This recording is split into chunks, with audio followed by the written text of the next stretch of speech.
Okay guys, Carlton Flowers here with Gadget Gurus, and tonight we have our very first iPhone 7 LCD assembly replacement. So we're going to tear this apart and see what we've got and make this customer happy again. This phone has been dropped twice, has several cracks, and it was the cracks that went through the front-facing camera that made it especially inconvenient. So we're going to tear this down and put on a new digitizer assembly and see what we got. So let's get started.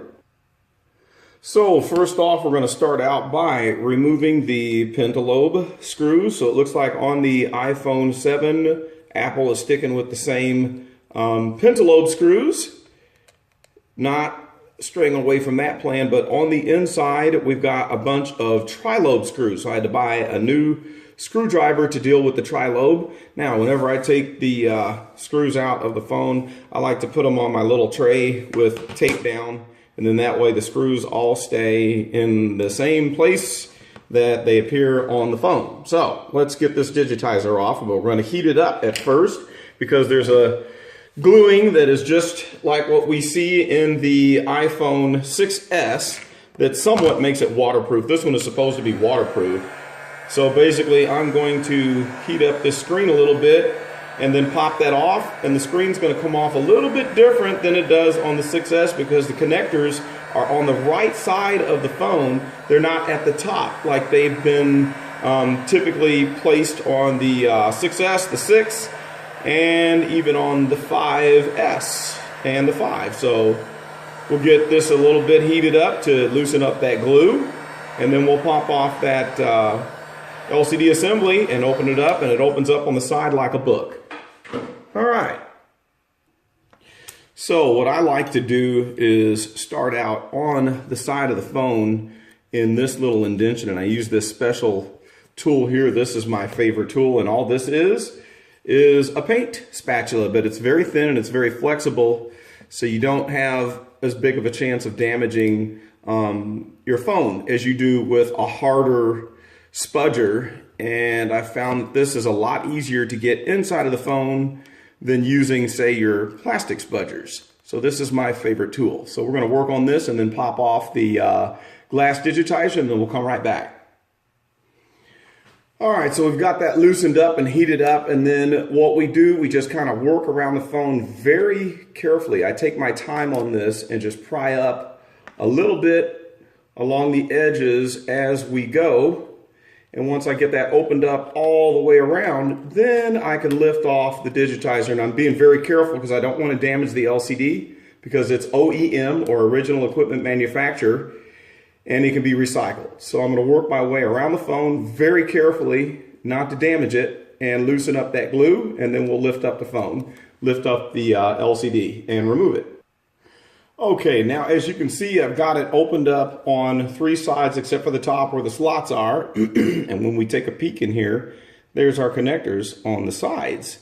You can see this bottom one, and you can see your gluing on the white one. They've got a white glue strip that keeps it waterproof. And of course, when you take the screen off, it's not going to be waterproof after you remove the screen. And another thing is, once you remove this screen, then Apple voids out the warranty. However, aftermarket shops can do this repair for a lot less money than what the OEM shop or Apple store can do for you. And then plus there are aftermarket shops in every small town across America, and you're usually going to have to drive to a big city to get to an Apple store. In Missouri, it's Kansas City or St. Louis, and that's it. So if you don't live in those towns, you got a long way that you have to go. All right, so I've got that seal done, and this time it opens up this way. There we go. So here's your top connector, and here's your bottom connector. So we're going to take off the power supply here, unhook the battery so we don't get any surge of electricity that can run through and damage the logic board or damage the new screen that we put on. And then we'll swap out all the guts, take the back plate off, and the home button assembly, and the earpiece, proximity sensor, and front-facing camera assembly, and away we go. So on the iPhone 7, Apple has pulled a little stunt on us where they have changed the screws on this cover plate for your digitizer and your LCD. And we've got to go to this new driver, which is a tri-lobe. It's got three It's shaped like a star 1, 2, 3 instead of a pentalobe or a regular Phillips, which everything was on the previous model with your 6S and 6S Plus. So with the tri-lobe, I'm going to take this cover plate off.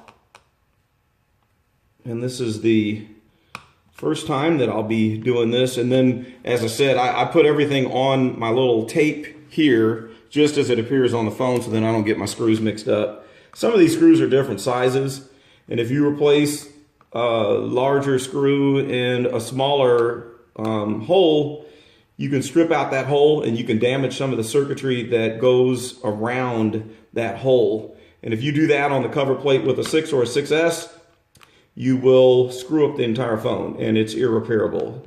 So you don't want to do that. You want to be careful to replace the screws. Now see, this screw is bigger than the ones that I just took out, so I would not want to replace it in the improper location. So then here's my little tape sheet. You can see that I've replaced these screws here exactly as they appear on that plate, so then I don't get them mixed up. There we go. Now all I've got to do is lift up the cover plate, as you can see right here. And our battery connector was right underneath it. There's your battery connector. So the battery is unconnected. We're safe.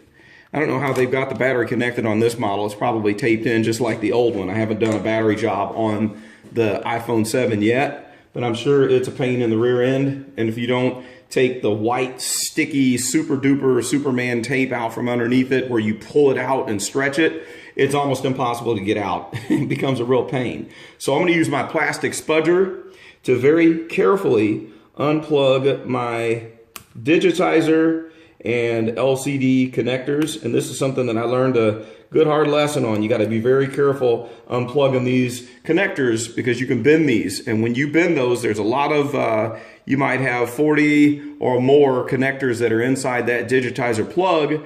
And if you mess that up, then you get to ship it off to someone that knows how to do the micro soldering and replace the ports on the digitizer board. So looking up at the top, this connector appears to be Phillips. So using my trusty little short Phillips driver, I'm going to take off the top connector plate.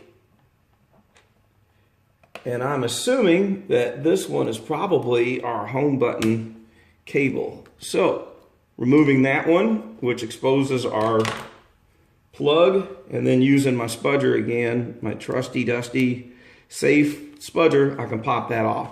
So now we've got the entire screen assembly, digitizer assembly removed. There's that gooey, sticky tape there. It's got the black tape and the white tape on it, which is interesting. I've never seen both. So we're going to take that off of there, and then we're going to send this off for recycling.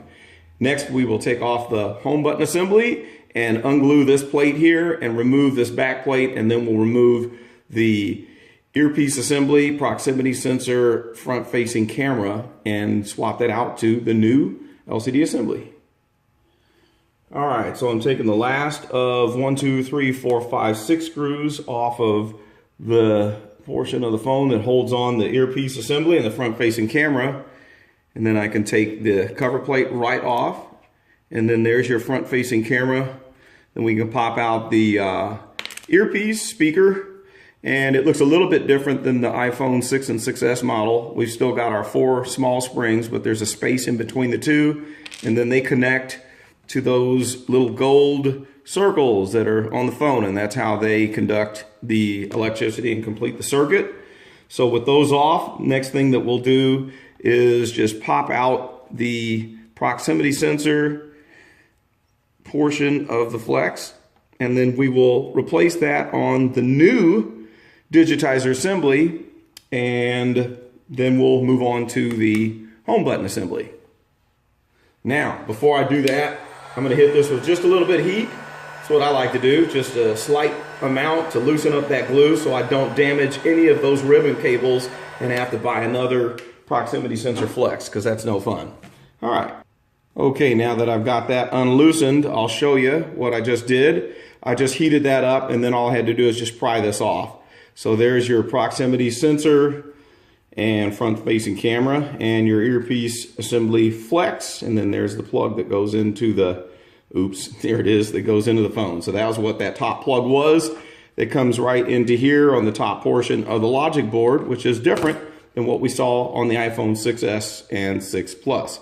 So now we'll move on to the home button assembly. Okay, the home button assembly screws have been removed, and one thing you might note, okay, here's our cover plate. Let's replace that over here on our little tray. And again, here's how the screws appear exactly from the phone. That's how I like to do it, so I don't mix up any screws. But we are using the tri-lobe on the screws for the cover plate that deal with the home button, and also for our 3 screws on either side of the LCD assembly. But remember, the ones up at the top here, those were Phillips. So I'm going to take off the side screws, and then we will heat up this strip down here and remove that back plate. All right, so I've got all of the side screws taken off. 1, 2, 3, 4, 5, 6 with the tri-lobe. And for the first time, we're going to take off this back plate. And what we're going to do is heat this up, because the ribbon cable is glued to the back of this plate. So I'm going to be very careful, heat this up and pry it. You can kind of see it right there a little bit, barely, that the ribbon, let's see if I can point it out, that our ribbons right underneath here are stuck right to that plate. So I'm going to just pry in between there after I heat it up a little bit. And then I'm going to unconnect the home button right here, which it looks like it's already come off. So that's unplugged, and then we'll replace that and put it onto our new screen. And heating it up just a little bit, and then we'll pry that off. Let's see what we got. Now I'll give you a little shot of this as I'm taking my trusty little art spudger, and I'm just kind of going right behind here and very carefully ungluing that cable from the back.